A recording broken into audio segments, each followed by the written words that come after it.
ಒಳ್ಳೆ graduation, professor, ನಮಗೇನು ಬೇಕು ಕೆಲಸ ಮಾಡೋರು ಬೇಕು, ನಮ್ಮ ಕ್ಷೇತ್ರಕ್ಕೆ ಹೆಲ್ಪ್ ಮಾಡೋಂಥವ್ರು ಬೇಕು. ರಾಜೀವ್ ಗೌಡ್ರಿಗೆ ವೋಟ್ ಮಾಡಬೇಕು ಅಂದ್ಕೊಂಡಿದ್ದೀವಿ. ನಮಗೂ ಇಷ್ಟ ಅಲ್ಲ, ನಾವು ಗೋಬ್ಯಾಕ್ ಅಂತಿದ್ದೀವಿ ಅಷ್ಟೇ ಅವ್ರನ್ನ. ನಮ್ಮ ಜೊತೆ ಇದೀಗ ಬೆಂಗಳೂರು ಉತ್ತರ ಲೋಕಸಭಾ ಕ್ಷೇತ್ರದ ಮಹಿಳಾ ಮತದಾರರಿದ್ದಾರೆ, ಅವ್ರನ್ನ ಮಾತಾಡ್ಸ ಹೋಗೋಣ. ಮೇಡಮ್, ಈ ಬಾರಿ ಕಾಂಗ್ರೆಸ್ನಿಂದ ರಾಜೀವ್ ಗೌಡ್ರು ಇದ್ದಾರೆ, ಬಿಜೆಪಿಯಿಂದ ಶೋಭಾ ಕರಂದ್ಲಾಜೆ ಅವರು ಇದ್ದಾರೆ. ಸೊ ಯಾರ ಪರವಾಗಿ ಒಲವಿದೆ ಅಂತೀರಾ ಈ ಸಲ?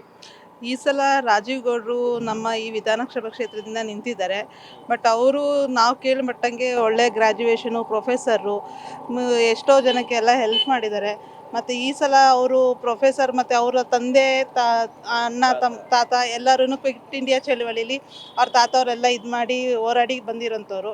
ಇವರು ಅಷ್ಟೇ ರಾಜ್ಯಸಭಾ ಇದರಲ್ಲಿ ಮೆಂಬರ್ ಆದಂಥವ್ರು ಮತ್ತು ಎಜುಕೇಟೆಡು. ನಮಗೇನು ಬೇಕು ಕೆಲಸ ಮಾಡೋರು ಬೇಕು, ನಮಗೆ ಈ ಉಪನಗರದಲ್ಲಿ ಯಾರು ನಮ್ಮ ಕ್ಷೇತ್ರಕ್ಕೆ ಹೆಲ್ಪ್ ಮಾಡೋಂಥವ್ರು ಬೇಕು.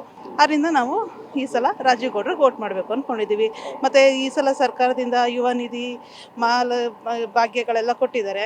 ಅದು ನಮಗೆ ಲೈಟ್ ಬಿಲ್ ಕಟ್ಟಬೇಕು ಅಂದರೆ ಇವಾಗ ಇಲ್ಲಾಂದ್ರೆ ಮಿನಿಮಮ್ ಒಂದು 1,000 ರೂಪಾಯಿ ಬರ್ತಿತ್ತು. ಆ 1,000 ರೂಪಾಯಿ ಹೋಗಿದ್ದು, 1,000 ರೂಪಾಯಿ ಕಡಿಮೆ ಆಗಿದೆ, 2,000 ರೂಪಾಯಿ ದುಡ್ಡು ಬರ್ತಿದೆ. ಅದರಿಂದ ಎಷ್ಟೋ ಮನೆ ಬೆಳಗ್ತಾ ಇದೆ. ಅದಲ್ಲದೆ ಇವಾಗ ನಾವು ತಿಂಗಳ ರೇಷನ್ಗೆ ಅಂತ ಅಂದ್ಬಿಟ್ಟು ಹೋಗ್ತಾ ಇದ್ವಿ. ಅವಾಗ ಅದರಿಂದನೂ ಒಂದು 600 ರೂಪಾಯಿನೂ ಎಷ್ಟೋ ಬರ್ತಿದೆ. ಅದರಿಂದ ತುಂಬ ಹೆಲ್ಪ್ ಆಗ್ತಿದೆ. ಅದರಿಂದ ಈ ಸಲ ಕಾಂಗ್ರೆಸ್ ವೋಟ್ ಮಾಡಬೇಕು ಅಂತ ಅಂದ್ಕೊಂಡಿದ್ದೀವಿ. ಇನ್ನು ಶೋಭಾ ಕರಂದ್ಲಾಜೆ ಅವರು ಇಲ್ಲಿ MLA ಕೂಡ ಆಗಿದ್ರು. ಸೊ ಅವ್ರ ಬಗ್ಗೆ ಏನು ಹೇಳ್ತೀರಿ ಮೇಡಮ್? ಅವ್ರ ಬಗ್ಗೆ ಅಂದರೆ ಸರ್, ಇದು ಮುಂಚೆನೂ ನಮ್ಮ ಯಶವಂತಪುರ ಕ್ಷೇತ್ರದಲ್ಲಿ ನಿಂತಿದ್ರು. ಆವಾಗಲೂ ಏನೂ ಕೆಲಸ ಮಾಡಲಿಲ್ಲ. ಹೋದ ಸಲ MP ಆಗಿದ್ದಾಗ ಅಲ್ಲಿರೋ ಕಾರ್ಯಕರ್ತರೆ, ಅವರ ಕ್ಷೇತ್ರದ ಕಾರ್ಯಕರ್ತರೆ ಗೋ ಬ್ಯಾಕ್ ಅಂದಮೇಲೆ ಅವ್ರಿಗೆ ಅಲ್ಲಿ ಬೆಲೆ ಏನಿದೆ ಅಂತ ನಾವು ಇಲ್ಲಿ ತಿಳ್ಕೊಬೇಕು. ಅವ್ರು ಅಲ್ಲಿ ಗೋ ಬ್ಯಾಕ್ ಅಂದಮೇಲೆ ನಮ್ಮದೇನು ಉತ್ತರ ಲೋಕಸಭೆ ಏನು ವೆಲ್ಕಮ್ ಮಾಡೋಕ್ಕೆ ನಮಗೂ ಇಷ್ಟ ಅಲ್ಲ, ನಾವು ಗೋ ಬ್ಯಾಕ್ ಅಂತಿದ್ದೀವಿ ಅಷ್ಟೇ ಅವ್ರನ್ನ.